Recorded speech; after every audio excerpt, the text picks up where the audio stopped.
देखिए आज आपका बीपीएससी एडीओ का एग्जाम हुआ है। बीपीएससी एडीओ का जो आपका एग्जाम हुआ है उसमें आप देखेंगे तो जीएस पेपर में आपका करंट का क्वेश्चन अच्छा खासा पूछा गया है और इसमें देखेंगे तो आपका 18 क्वेश्चन करेंट पे से पूछा गया है और ये सभी क्वेश्चन आपका 24 और 25 का है। ठीक है, 24-25 से 18 करेंट का प्रश्न पूछा गया है और इसमें से मैक्सिमम क्वेश्चन जो है हमारे पेड क्लास से है और यूट्यूब क्लास से। ठीक है, इसका प्रूफ आपको हम अगले क्लास में यानी कल आपको देंगे। फिलहाल आप क्वेश्चन को देखिए। ठीक है, देखिए आपका ये क्वेश्चन पूछा गया था।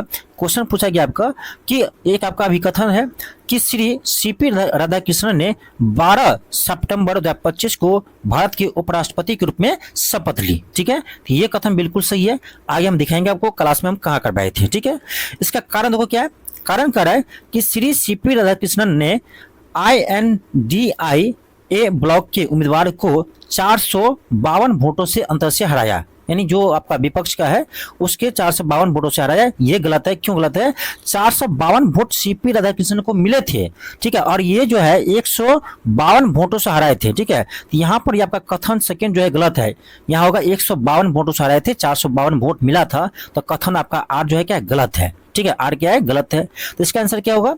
ए सही और आर गलत। ए सही आर गलत किस में है? तो आपका ऑप्शन नंबर देखेंगे तो ऑप्शन नंबर बी में है कि ए तो सही है लेकिन आर क्या है? सही नहीं है, यानी गलत है।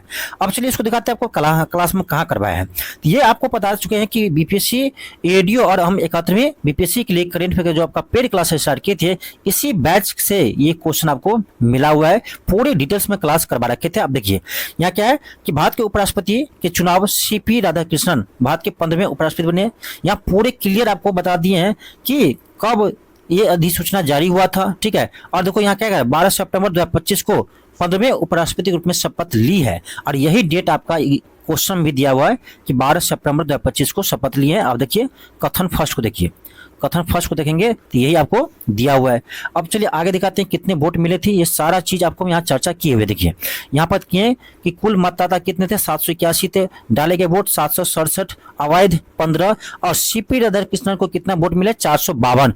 यही कथन आपको यहाँ दिया हुआ है। 452 वोट से हराया है, जो कि गलत है। 452 वोट मिले थे, हराया कितना? तो इसके जो विपक्ष में थे वी सुदर्शन रेड्डी, उनको 300 वोट मिले थे। यानी यहाँ पर देखेंगे तो 152 वोट का अंतर, यानी 152 वोट से हराए थे। ठीक है, तो जब तक आप डिटेल्स में नहीं पढ़ के जाएंगे ना तो अब आपका बीपीएससी में क्वेश्चन सही नहीं होने वाला है। ठीक है, तो यहाँ से आपको क्वेश्चन कितना भी डीप पूछेगा उपराष्ट्रपति के चुनाव से तो क्वेश्चन आपसे बन जाते हैं। ठीक है, और जब हम क्लास करवा रहे थे ना उसमें बताए थे कि यहाँ से क्वेश्चन आएगा और आपका एग्जाम में आज ये प्रश्न आ भी गया। ठीक है, फर्स्ट फेज में क्वेश्चन नहीं था, लगभग 3-4 क्वेश्चन था करेंट अफेयर से, लेकिन सेकंड फेज में आज के पेपर में 18 क्वेश्चन पूछा है। 18 क्वेश्चन पूछा है। ठीक है, तो बीपीएससी कुछ नहीं कर सकते हैं कि किस शिफ्ट में कितना क्वेश्चन देगा, लेकिन बहुत ही अच्छा क्वेश्चन दिया। चलिए आगे देखते हैं। आपका अगला क्वेश्चन देखो। तो जिसको भी ये आपका करेंट अफेयर का बैच ज्वाइन करना है ना तो आप एलके क्लासेस ऐप को डाउनलोड कर लीजिए प्ले स्टोर से, वहां से आप ये बैच ज्वाइन कर सकते हैं। अभी आपका 72वीं बीपीएससी के लिए ये क्लास चल रहा है। ठीक है, 72वीं बीपीएससी के लिए और TRE 4 के लिए भी। ठीक है, यहाँ से आप क्लास ज्वाइन कर सकते हैं क्योंकि पूरी डिटेल्स में वहाँ पर हम क्लास करवाते हैं। अगला क्वेश्चन देखिए, ये आपका बिहार बजट से है और बिहार बजट भी आपको हम क्लास करवा रखे हैं। यहीं से प्रश्न ये भी है। बिहार बजट 25-26 और 25-26 बजट को हम पूरी डिटेल्स में करवा रखे हैं और एग्जाम से पहले या क्लास के समय आपको बताए थे कि आपका हो सकता है कि पुराना बजट से ही क्वेश्चन पूछ ले, तो 25-26 से ही आपका क्वेश्चन पूछ लिया है, जबकि क्वेश्चन आना चाहिए था आपका बजट 26-27 से। ठीक है, तो क्योंकि ये पेपर जो है ना 100% पता चल गया है कि ये पेपर आपका जनवरी में ही बन चुका था। जो आपका पेपर पहले जनवरी में होने वाला था तो उसी समय ये पेपर बना हुआ था, इसीलिए आपका 26 का बजट से क्वेश्चन 26-27 बजट से क्वेश्चन नहीं है, 25-26 से है, इसीलिए पुराना क्वेश्चन है। समझ रहे बात को? तो देखिए ये भी पूरे डिटेल्स में क्लास करवा रखे हैं। इसमें अगर कौन सा कथन सही है, अब देखिए कथन में क्वेश्चन पूछा है। अब वन लाइनर भूल जाइए, पूरे डिटेल्स में आपको क्लास करना होगा और डिटेल्स में क्लास करने के लिए एक ही चारा है कि आप एक अच्छे शिक्षक से पढ़िए और एक अच्छे चैनल पर पढ़िए। ठीक है, तो फिर मैं बता रहा हूँ आपको कि एलके क्लासेस ऐप पर जाइए और यहाँ से आप क्लास पूरे डिटेल्स में कर सकते हैं। ठीक है, पूरी डिटेल्स में। ठीक है, अब देखो पहला इसमें है कि 25-26 में राजस्व अधिशेष जीएसडीपी का 0.8% होने का अनुमान है, जबकि 24-25 में राजस्व जीडीपी का 4.1% था। ठीक है, तो पहला कथन आपका सही है। सेकेंड कर आपका देखो कि 2025-26 के लिए राजकोषीय घाटा जीएसडीपी का 3% पर लक्षित है, ये गलत है। आपको बता चुके हैं, क्लास में कितने बार बता चुके हैं कि राजकोषीय घाटा आपका 2.98% रहने का अनुमान था। ठीक है, तो ये आपका ऐसे ही गलत हो गया, आगे पढ़ने की जरूरत ही नहीं है, यहीं पर आपका गलत हो गया। आगे कह रहा है कि 23-24 में बिहार की प्रति व्यक्ति जीएसडीपी चालू कीमत पर भारत के प्रति व्यक्ति जीएसडीपी से 1/3 से कम है। ये कथन आपका सही है। तो फर्स्ट आपका सही है, थर्ड आपका सही है, तो क्या होगा, आपका आंसर होगा option number B, option number B. और ये इसका भी हम आपको प्रूफ अगले क्लास में दिखाएंगे, क्योंकि अभी समय नहीं है, इसीलिए एक एक क्वेश्चन का प्रूफ आपको, ठीक है, क्लास में आपको एक एक प्रूफ क्वेश्चन का प्रूफ मिल जाएगा अगले क्लास में, यानी मॉर्निंग तक आपको प्रूफ के साथ वीडियो मिल जाएगा, एक एक क्वेश्चन का प्रूफ हम दिखाएंगे। चलिए आगे दिखाते हैं आपको। अगला क्वेश्चन देखो, ये क्वेश्चन तो मैं करवा रखा हूँ और ये क्वेश्चन आपका 71वीं बीपीएससी में भी पूछा गया था। ठीक है, 71वीं बीपीएससी में ये क्वेश्चन आया हुआ था कि नेपाल में कौन से ग्लेशियर को मृत घोषित किया गया है, तो ये आपका याला ग्लेशियर। ठीक है, याला ग्लेशियर, ये भी क्वेश्चन हम क्लास में करवा रखे हैं, प्रूफ आपको कल मिल जाएगा, टेंशन नहीं लेना है। नेक्स्ट क्वेश्चन है कि भारतीय फिल्म उद्योग में उनके आजीवन योगदान के लिए दादा साहब फाल्के पुरस्कार 23 सितंबर 2025 को एक आयोजित 71वें राष्ट्रीय फिल्म पुरस्कार में किसे दिया है, ये दिया आपका अभिनेता मोहनलाल को। ठीक है, और ये भी क्वेश्चन आपको हम यूट्यूब क्लास में भी और पेड क्लास में भी करवा रखे हैं। हालांकि आपको हम एक एक क्वेश्चन का कल प्रूफ देंगे, आप वीडियो जरूर देखिएगा। ठीक है, अगला क्वेश्चन है कि विश्व का प्रथम पूर्णतः जैविक कृषि से करने वाला भारत का पहला राज्य, ये है आपका सिक्किम, और ये क्वेश्चन आपका 2023 का ही है, ये पुराना क्वेश्चन है। ठीक है, ये भी क्लास में आपको मिल जाएगा। अगला क्वेश्चन आपका है कि निम्न से कौन सा जिले में बिहार सरकार चाय क्षेत्र के समग्र विकास को बढ़ावा देने के लिए चाय उत्कृष्टता केंद्र स्थापित करने जा रही है, किशनगंज में। ये आपको बिहार स्पेशल वाले क्लास में करवा रखे हैं, ऐसे नहीं मैं बोल रहा हूँ, प्रूफ दिखाऊंगा आपको, टेंशन लेना है। ठीक है, अगला क्वेश्चन है कि बिहार की संकल्प योजना के संदर्भ में कौन कथन पर विचार कीजिए। ठीक है, पहला देखो क्या है, पहला आपका है कि संकल्प योजना विश्व बैंक द्वारा वित्त पोषित एक केंद्र प्रायोजित योजना है, बिल्कुल सही है। सेकेंड है क्या बिहार में कृषि की उत्पादकता में वृद्धि के लिए, तो ये कृषि में उत्पादकता की वृद्धि के लिए नहीं किया गया है, ये आपका कौशल विकास। ठीक है, ध्यान रखिएगा, कौशल विकास एवं आजीविका के अवसरों को बढ़ावा देने के लिए ये शुरू किया गया है। ठीक है, तो आपका इसमें केवल और केवल 1 सही है, सेकंड आपका गलत है, तो आपका ऑप्शन नंबर ए होगा। आपका अगला क्वेश्चन है, क्वेश्चन कर आपका कि विश्व बौद्धिक संपदा संगठन द्वारा हाल ही में जारी वैश्विक नवाचार सूचकांक 2025 में भारत की रैंक क्या है, तो आपका 38वीं रैंक है। ये भी क्वेश्चन आपको हम एक अलग से टॉपिक वाइज क्वेश्चन क्लास करवाए थे करेंट अफेयर का। ठीक है, उसमें आपको ये हम करवाए हुए हैं। ठीक है, अगला क्वेश्चन देखो, क्वेश्चन कर आपका भारत के आर्थिक सर्वेक्षण 24-25 के अनुसार वैश्विक विनिर्माण में भारत की हिस्सेदारी क्या है। ठीक है, एक चीज आपको इससे समझ में आ गया होगा कि भले ये क्वेश्चन आपका 2026 में पूछ रहा है, ठीक है, लेकिन ये क्वेश्चन देख रहे हैं 24-25 का ही आर्थिक सर्वेक्षण भी है, बजट भी आपका पुराना है। तो अब जो आपको तैयारी करना होगा ना, तो दोनों बजट को देख कर, ठीक है, करेंट ईयर का भी और इसके पिछले ईयर का भी बजट आर्थिक सर्वेक्षण पढ़कर जाना होगा, तभी आपसे क्वेश्चन सही होगा। क्योंकि बीपीएससी का कुछ नहीं कर सकते हैं कि ये कब आपको 26-27 का पूछे, वर्तमान का पूछे, या 2 साल पहले का पूछ ले। अब 26-27 से पूछा जाए या आर्थिक सर्वेक्षण है तो 25-26 से पूछना चाहिए, लेकिन पूछ रहा है कहाँ से, आपका 24-25 से। ठीक है, तो इसका होगा आपका ऑप्शन नंबर सी 2.8%। आपका अगला क्वेश्चन है, क्वेश्चन आपका भारत में कपड़ा उद्योग के विषय में निम्नलिखित कथनों पर ध्यान दीजिए। देख रहे कितने डीप में क्वेश्चन पूछा जा रहा है। पहला आपका है कि कपड़ा उद्योग एक प्रमुख रोजगार सृजन करता है और भारत के जीवीए निर्माण में इसकी हिस्सेदारी लगभग 11% है, ये सही है। सेकेंड कह रहा है कि भारत कपड़ा और परिधान का चौथा सबसे बड़ा निर्यातक है, चौथा नहीं है, छठा है। ठीक है, क्या है, चौथा नहीं है, छठा है, ये गलत है। भारत का तकनीकी वस्त्र उद्योग तेजी से बढ़ रहा है और विश्व स्तर पर 5वें स्थान पर है। ठीक है, विश्व स्तर पर 5वें स्थान पर है, ये बिल्कुल सही है। तो आपका फर्स्ट और थर्ड सही है, फर्स्ट और थर्ड सही है। तो आपका ऑप्शन कौन सा होगा, ऑप्शन नंबर होगा, ऑप्शन नंबर डी होगा, फर्स्ट एंड थर्ड।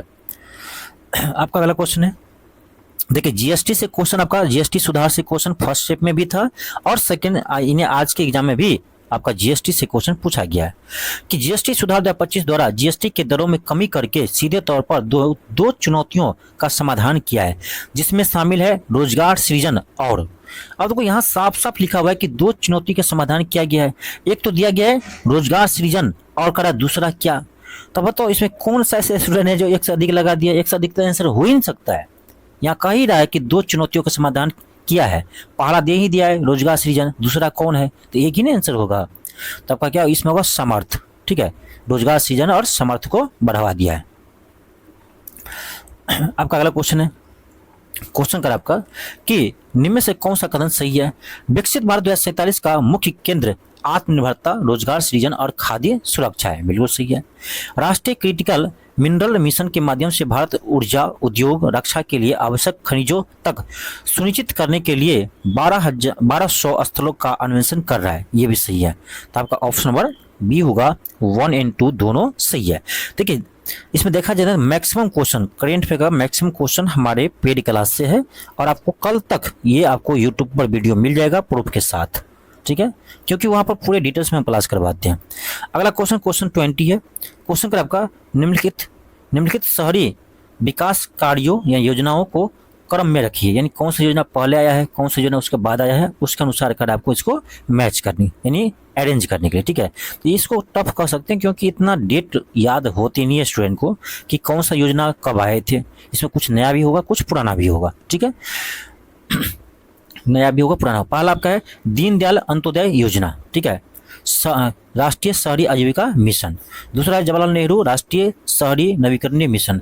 तो स्वाभाविक है इसमें कि दो वाला आपका पहले होगा। इस यदि ये आपका केंद्र की योजना है, दिमाग लगाना चाहिए। देखो ये क्वेश्चन कॉमन सेंस से बन गया। कैसे, अब वो दीनदयाल उपाध्याय तो मोदी जी जब आया तब उसके बाद शुरू किया होगा। ठीक है, अटल मिशन ये भी बाद में हुआ होगा। ठीक है, लेकिन ये जवाहरलाल नेहरू राष्ट्रीय शहरी नवीकरणीय मिशन जो है स्वाभाविक है कि ये 2014 से पहले जब कांग्रेस की सरकार हुआ तभी शुरू होगा, क्योंकि उसी के नाम से है। तो स्वाभाविक है 2 नंबर सबसे पहले होगा। अब जब 2 नंबर सबसे पहले होगा तो कंफर्म हो गया कि आपका देखो चाहे तो आपका ए होगा चाहे बी होगा, बस एक को पकड़ लीजिए और आपका क्वेश्चन सही हो जाएगा। क्योंकि दूसरा तो पता है मुझे सबसे पहले होगा, दूसरा पता है कॉमन सेंस है कि सबसे पहले होगा। तो इस तरह से आप ऑप्शन को एलिमिनेट कर सकते हैं एग्जाम हॉल में।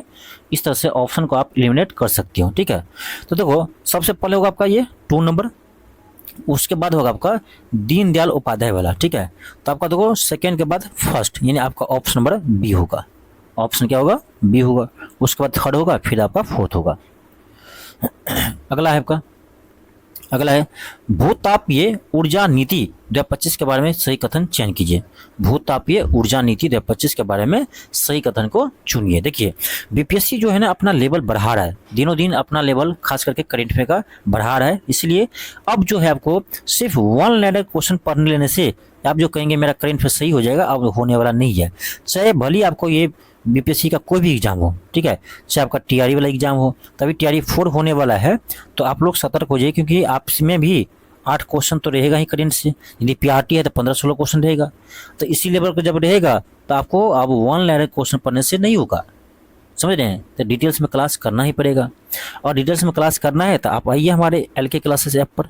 ठीक है, यहाँ पर पूरी डिटेल्स में क्लास आपको करवाते हैं, पहले सब्जेक्टिव फॉर्म में, फिर एमसीक्यू और भी स्टेटमेंट बेस्ड क्वेश्चन करवाते हैं। ठीक है, यहाँ से आपका तैयारी फुली हो जाएगा। तो क्वेश्चन ये कह रहा है भूतापीय ऊर्जा नीति 2025 के बारे में सही कथन चयन कीजिए। पहला है, पहला कथन आपका है कि नीति का उद्देश्य भारत के अतिरिक्त भूतापीय संसाधन का दोहन करना है। बिल्कुल सही है। ठीक है, बिल्कुल आपका सही है। फिर आपका आगे कह रहा है कि यह नेट जीरो 2027 के लक्ष्य की तरफ अपने स्वच्छ ऊर्जा संक्रमण दर को उत्कृष्टता देना है। बिल्कुल सही है। यह राज्यों, उद्योग, वैश्विक निकायों के साथ अनुसंधान नवाचार सहयोग को प्रोत्साहन करता है। ये भी सही है। तो आपका होगा ऑप्शन नंबर कौन सा होगा, 1, 2, 3 तीनों सही है। आपका ऑप्शन नंबर सी होगा कि आपका 1, 2, 3 तीनों सही है। ऑप्शन सी होगा। आपका अगला क्वेश्चन है, क्वेश्चन आपका क्वेश्चन आपका नेक्स्ट है। क्वेश्चन क्या कर रहा है, देखो क्वेश्चन कर रहा है कि महिला सशक्तिकरण पर राष्ट्रीय सम्मेलन का उद्घाटन 14 सितंबर 2025 को लोकसभा अध्यक्ष ओम बिरला द्वारा किया गया है। अब देखिए ऐसे क्वेश्चन में डेट में कंफ्यूजन होता है कि डेट क्योंकि याद होती नहीं है, ठीक है, लेकिन हालांकि आपका ये सही है, कथन सही है। आर कह रहा है आंध्र प्रदेश के तिरुपति में महिला सशक्तिकरण पर संसदीय और विधायी समिति के 2 दिवसीय राष्ट्रीय सम्मेलन का आयोजन किया गया है। एक ही क्वेश्चन है, उसको आपका कथन बेस्ड क्वेश्चन पूछ लिया गया, यानी करेंट अफेयर क्वेश्चन को भी कथन बेस्ड क्वेश्चन पूछ लिया है, ठीक है। तो देखो आपका ए जो है ना वो आपका सही है, ये आपका सही है, और आपका आर भी सही है, और इसका व्याख्या भी कर रहा था, ये आपका ऑप्शन नंबर ए होगा, ऑप्शन नंबर ए होगा। अगला क्वेश्चन है, क्वेश्चन कर आपको देखो क्या क्वेश्चन करें कि अभी कथन ए है people's linguistic survey of India के अनुसार भारत में भाषाओं की दूसरी सबसे बड़ी संख्या है, सही है। सेकेंड है कि भाषाओं की संख्या 810 है, तो इस रिपोर्ट में देखा जाए तो इसमें भाषाओं की संख्या 810 नहीं 780 माना गया, ठीक है, 780, तो आपका ये गलत है, यानी ए सही है आर गलत है, ए सही है आर गलत है, ए सही है आर गलत है, यानी आपका ऑप्शन नंबर कौन होगा, ऑप्शन नंबर होगा डी, ए सही है लेकिन आर सही नहीं है, यानी गलत है। आपका अगला क्वेश्चन है, क्वेश्चन पूछा गया है कि निम्नलिखित में से कौन सी अंतर्राष्ट्रीय अंतरिक्ष संरक्षण प्रणाली है। क्वेश्चन करें निम्नलिखित में से कौन सा अंतर्राष्ट्रीय अंतरिक्ष संरक्षण प्रणालियां है, ठीक है, इसमें ये कर आपको, तो इसका आंसर आपको होगा ये थर्ड आपका गलत है, बाकी सही है, तो आपका होगा option number B 1, 2 and 4, 1, 2 and 4। Next आपका क्वेश्चन है, क्वेश्चन अगर आपका निम्नलिखित में से कौन सा जोड़ा सही ढंग से मेल खाता है। ये भी क्वेश्चन करेंट अफेयर का ही है, लेटेस्ट बुक का ऑथर का नाम दिया हुआ है, तो इसमें देखें तो ऑप्शन सी सही है, डी वाई चंद्रचूड़ की बुक है व्हाई द कॉन्स्टिट्यूशन मैटर्स, और ये भी हम आपको क्लास में करवाए हैं, मैं ऐसा नहीं बोलता हूँ, आपको कल यानी कल मॉर्निंग में आपको वीडियो मिल जाएगा, एक एक क्वेश्चन के प्रूफ के साथ, एक एक क्वेश्चन के प्रूफ के साथ आपको मॉर्निंग में ये वीडियो मिल जाएगा, ठीक है। जिस देखिएगा कितने क्वेश्चन हमारे क्लास आए हैं, और खास करके पेड क्लास से, ठीक है। तो ये सभी क्लास हमारे एल के क्लासेस ऐप पर चल रहा है, यहाँ से आप क्लास ज्वाइन कर सकते हैं आगे बीपीएससी तैयारी 4 के लिए, 72वीं बीपीएससी के लिए, ठीक है। चलिए मिलता है आपको नेक्स्ट क्लास में, थैंक यू, धन्यवाद।